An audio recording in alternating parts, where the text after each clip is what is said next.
Now back to Inside West Virginia Politics with Mark Curtis.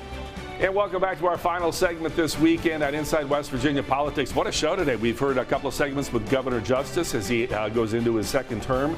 And we've heard from Bill Raney, the president, or immediate past president now of the West Virginia Coal Association. I'm joined by my co-host here, Hannah Getz, and a special guest, Chris Hamilton, who was the senior vice president of the West Virginia Coal Association. He is now president, and he's going to join us for our further grilling of Bill Raney. We want to welcome Bill back to the program from Morgantown. Good. I'm going to let Chris ask the first question. You know, you guys, he's in the big chair now. You're retired. Any advice for Chris? No, I tell you what, Chris and Jason, of course, Jason Bostic's also there with Chris, but they've done the heavy lifting here over the years. They protected me and carried me, and he knows all about this thing. So it should be absolutely a seamless, almost invisible transition, I would think, because he knows all about it, knows the industry, he's worked in it, he's been in it all his life, and he's absolutely fabulous. Knows his way around the Capitol probably better than most people, and I just look forward to all that he's going to do, because he'll reinvigorate everything and certainly take on what we talked about before is the challenges that come with a new administration.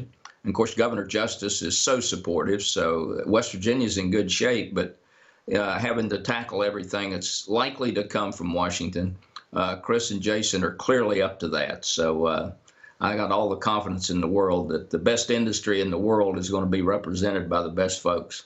Well, there are a lot of changes happening both with the coal industry and with the presidency. So, Chris, do you take any advice from Bill and over his years of experience? Oh, we've always taken advice from Bill, of course. Everything's in transition right now. We have a federal and national transition. We have a state transition. You know, we're in transition at the Coal Association, so certainly interesting times, but you know, Bill's left us fully prepared, and you know, he's been such an instrumental and energizing leader of our industry that you know, it's just been a great pleasure to work with him. But he leaves a tremendous void, so we're working to, you know, close that up a little bit. And but we have access to Bill, as you've had this morning. He's just a phone call away, a Zoom call away. Mm-hmm.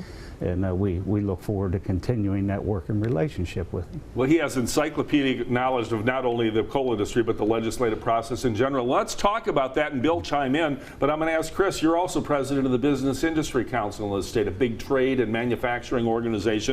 Is repeal of the business inventory tax a primary objective for not only the Coal Association, but for the Business Industry Council as we head into the legislative session in a few weeks? And with a Republican supermajority in both houses, plus the governor's office, can you get it done? And the other side of the coin is, how do you replace that money? How do you replace that? And those are two obviously you know, questions that need answered before we continue down that route. But there is a lot of momentum. There's a lot of interest in that piece, in that legislation. The governor's been supportive of that a year, but he also has to reconcile the other aspects of the budget, as our legislative leaders do. And you know, we're hearing some consideration being given here immediate or instantly here with respect to income tax cuts. So, you know, all that needs to be reconciled and evaluated, and but we're very supportive, and that is a huge priority for the business community as well as the mining industry. Jobs in renewables have been that's the fastest growing job sector in the last couple of years. You know, wind turbine operators and construction, solar jobs, but even more than that, we're looking at jobs in reclamation. Let me just tell folks that next week on this program, we've invited a member of the Sierra Club and another environmental group to give equal time, because obviously they differ with you guys on a lot of these issues. So we're going to have those guests on next week. We've got 30 seconds left. Final thoughts on Bill Raney. And Bill, we're going to let you say goodbye and for the final time, okay? Well, a lot of people indicate that there's a lot of you know, void and big shoes to fill. I don't think you fill Bill's shoes. I think you just succeed him. So we've really enjoyed our relationship together, personally and professionally. Bill Raney, you get the final word this week. All right. Well, I appreciate everything. I appreciate Chris and Jason. As I said, they've done the heavy lifting and carried me, as so many people have. And I want to say thanks to all of them and everybody that's helped me and picked me up and pushed me. And Never been done. You know, they say the Lord looks after idiots, so thank goodness that happened with me. And it's just been an absolutely wonderful trip. I'm here to help in any way that I possibly can, and I think Chris and Jason know that.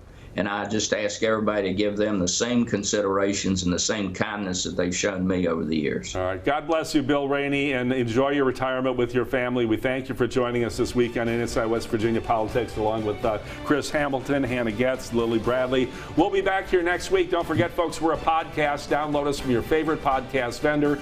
See ya from Inside West Virginia Politics. All right. Thanks, guys. Ladies. See you, Bill.